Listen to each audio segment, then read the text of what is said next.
in terms sa encounters na hindi ko malilimutan, mostly lahat ng mga focus military operations na nasamahan ko is about successful. Pero gusto ko lang i-share yung isa sa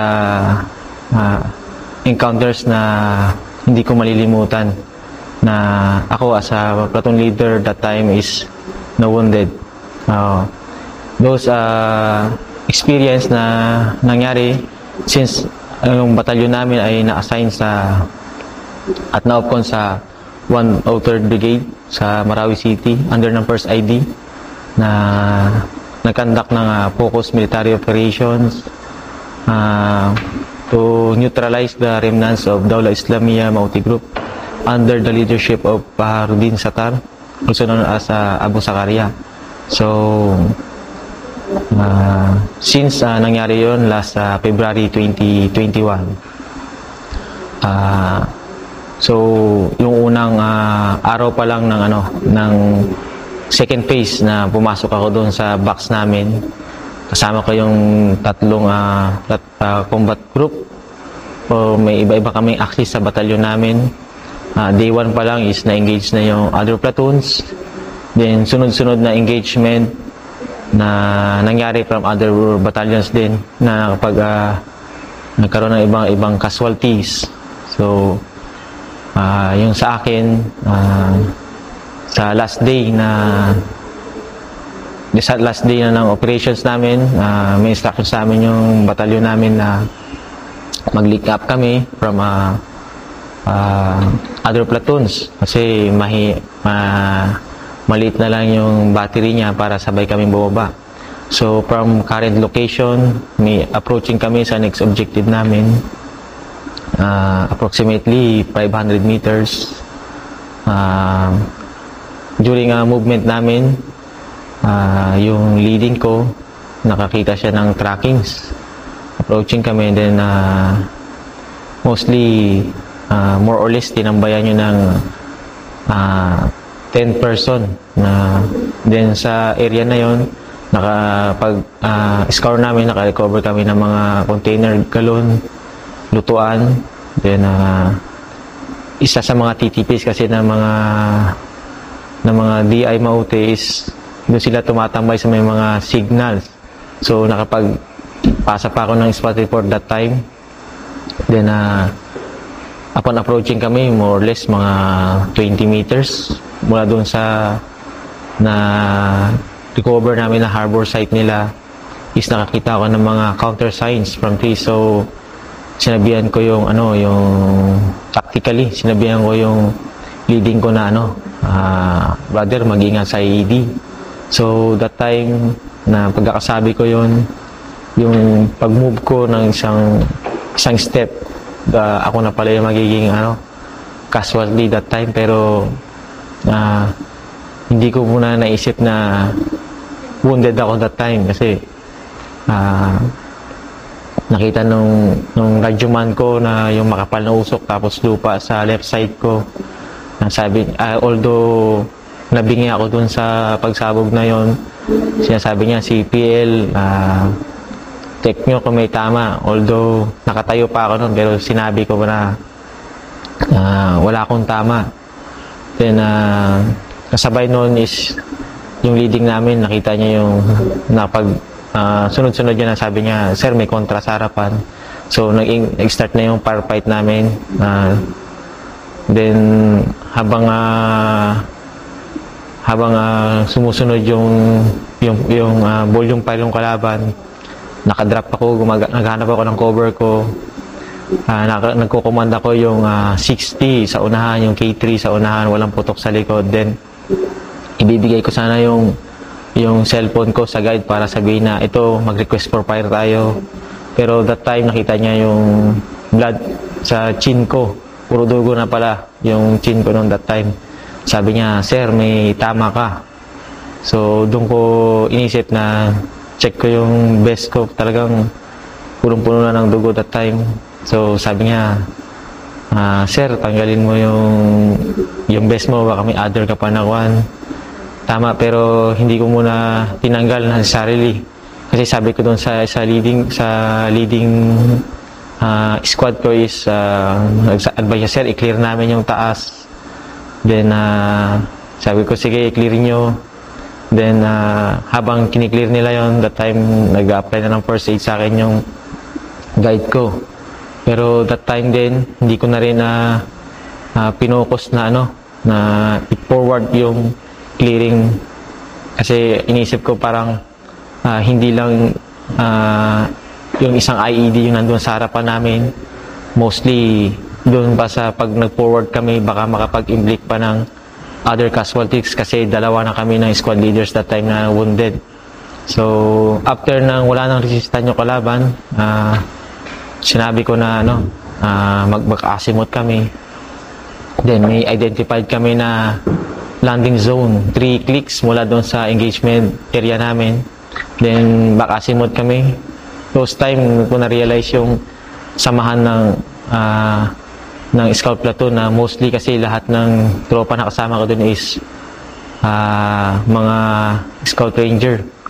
Then yung meron din mga non-rangers na mga most seniors.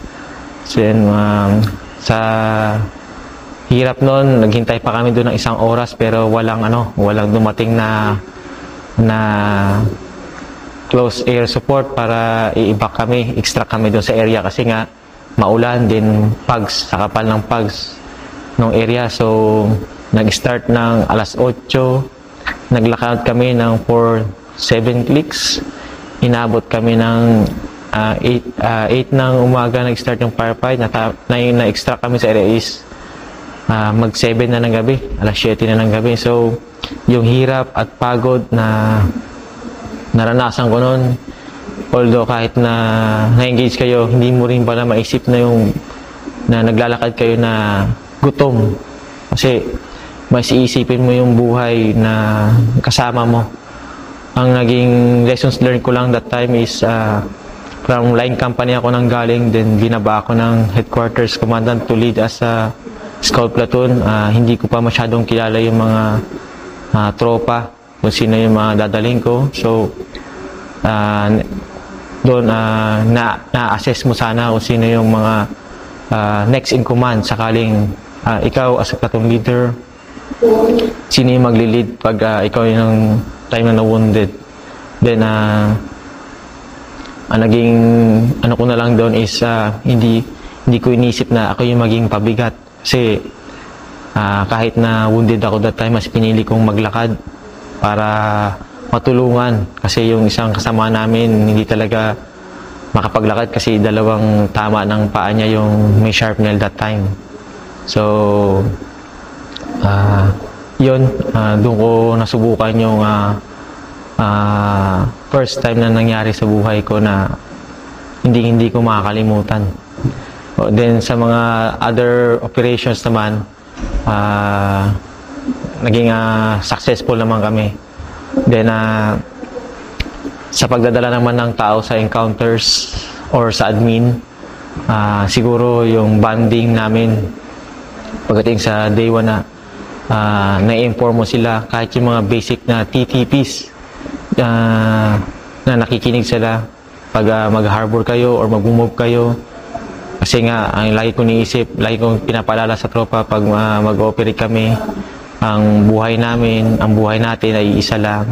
Kung hindi natin siseryosohin tong operations na to or gagawin ng tama, ang kalaban natin ay may isip at nag-iisip, may tendency na baka tayo yung maging casualty. So in terms naman sa admin, siguro sa akin, after operations, nabibigyan ko sila ng mga breaks para naman sa moral and welfare nila. Then always, lagi mong isipin na ibabalance mo yung time na kailangan mas priority sila na makapag-conduct ng R&R kaysa sa'yo as a leader. Then sa accomplishment mo, para sa akin, accomplishment ko naman na hindi ko makakalimutan is nung time na nagkanda kami ng CSP-PCP or Community Support Program in preventing and countering bar extremism sa part ng barangay, sa part ng Lanao del Sur. So na-deploy kami doon for 4 months. Yung accomplishment doon na hindi mo kailangan ng gera or ng baril para manalo ka, kasi kailangan mo lang is engage yung community para yung mga rebelde, yung mga remnants ng Mauti supporters is magbalik loob sa gobyerno.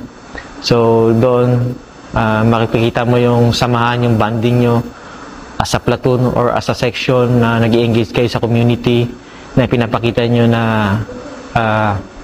since na yung day 1 na hirap kami makipag-co-op sa kanila, kasi yung image ng sundalo is lalong-lalo sa matatanda is pangit yung naging